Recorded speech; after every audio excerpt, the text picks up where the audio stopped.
Today we're going to learn how hash maps make two-sum fast and efficient.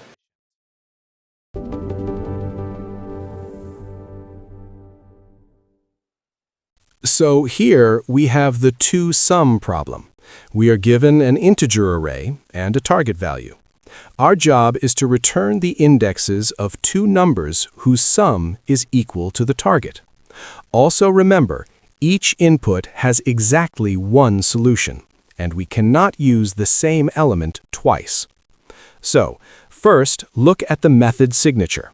This method returns an integer array, because the problem asks us to return two indexes, not values. This line is the heart of the solution. We are creating a hash map.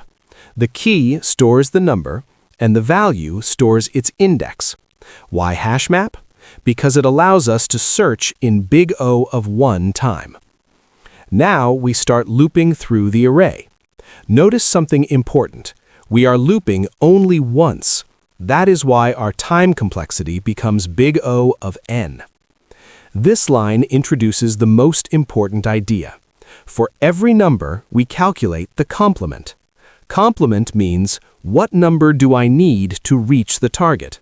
Example, target is 9, current number is 2, complement becomes 7.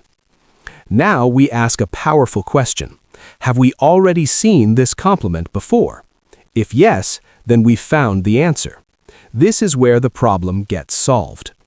If the complement exists, we return the result immediately. The first index comes from the map, and the second index is the current one. We return indexes, not values. This line runs only if the complement is not found. We store the current number along with its index, so future elements can use it. This process repeats for each element. Check complement, return if found, store if not found. Since the problem guarantees one solution, we will always return an answer. So this is the complete two-sum solution. Clean logic, one loop, hash map optimization.